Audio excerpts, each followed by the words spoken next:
इसलिए बुलाया कि कल आप कुछ दिन पहले आपने देखा रामबन में बहुत बड़ा हादसा हुआ जिसमें कई जाने गई, अभी कई लोग जो है लापता है, हमें मालूम नहीं है। बहुत सारे गाड़ियां दब गई हैं, मलबे के नीचे हैं, होटल मलबे के नीचे है और इस वक्त सड़क बंद है जिसकी वजह से वहाँ बहुत सारे जो पैसेंजर है, बच्चे हैं, औरतें हैं, बूढ़े हैं, बहुत ही मुश्किल हालात में हैं। तो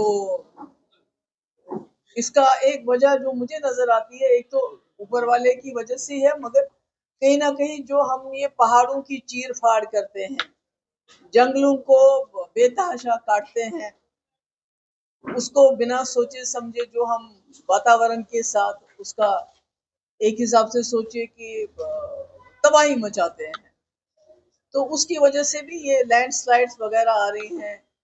और दिन ब दिन जो है जो हम पूरा इसके कहते हैं ना, प्रकृति के साथ जो हम कर रहे हैं, तो वो वापसी हमारे साथ हो रहा है और इसमें बड़ा नुकसान हो गया हमारा। कल कुछ दिन पहले वहाँ कई लोग जो हैं उनकी जानें चली गई और कई अभी मेरे ख्याल में शायद मलबे के नीचे हैं, गाड़ियां मलबे के नीचे हैं। तो मेरी गुजारिश है सरकार से, एक तो जो वहाँ फंसे हुए हैं लोग सड़क पे, उसका एक तो मलबा बड़ी जल्दी जल्दी हटाया जाना चाहिए, ताकि हो सकता है अगर अल्लाह ताला चाहे, ऊपर वाला चाहे, कोई जान बच भी सके।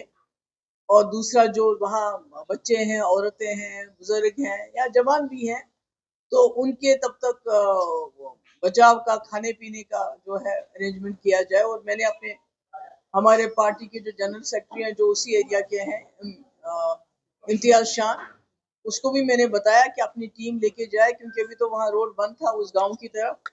मैंने कहा वहां जाके जो भी हो सकता है मदद वो करनी चाहिए।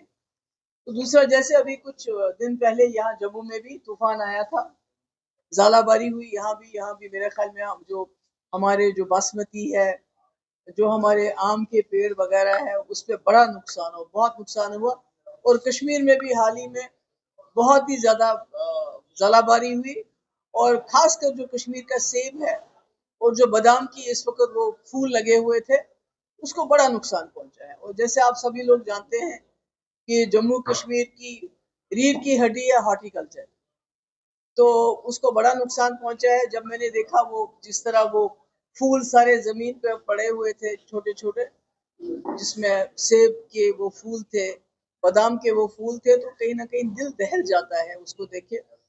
तो इसमें मैं समझती हूँ कि सरकार को हर जगह टीम्स भेज के देखना चाहिए कि कितना नुकसान की हम भरपाई कर सकते हैं, कितना हम आगे चल के किसानों को, चाहे वो जम्मू में है चाहे कश्मीर में है, कि उनकी क्या मदद कर सकते हैं। उनको जो दवाइयाँ हैं, खाद हैं, क्या वो हम कम से कम कीमत पे उनको दे सकते हैं, ताकि उनका जो बोझ अभी है, जो इससे नुकसान हो गया, कहीं ना कहीं उसकी भरपाई हो जाए और कुछ कंपनसेशन के तौर से भी उनको दे दिया जाए।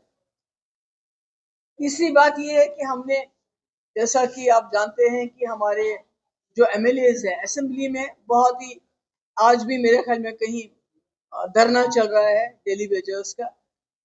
तो हमारे असेंबली मेंबर्स ने 3 बहुत ही अहम बिल लाए थे, जिसमें एक तो डेली वेजर्स को रेगुलराइज करने का, जिसमें मेरे वक्त में काफी पेशरफ्त हुआ था, हमने बायोमेट्रिक सबका कराया था।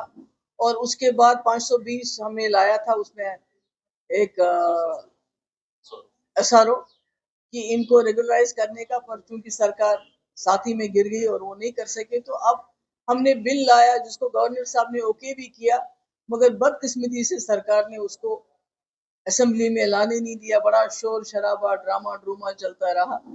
तो मेरी सरकार से गुजारिश है कि आप इन डेली वेजर्स को जल्द से जल्द रेगुलराइज कर सके, क्योंकि जितने भी हमारे डिपार्टमेंट है, पीएचई हो, आरएनबी हो, पावर डेवलपमेंट डिपार्टमेंट हो, इरिगेशन हो, हेल्थ हो, आरएनबी हो, जितने भी डिपार्टमेंट है वो डेली वेजर्स के बलबूते पे चलते हैं। और ये बेचारे जो है फाका कशी की हालत में जिंदा है।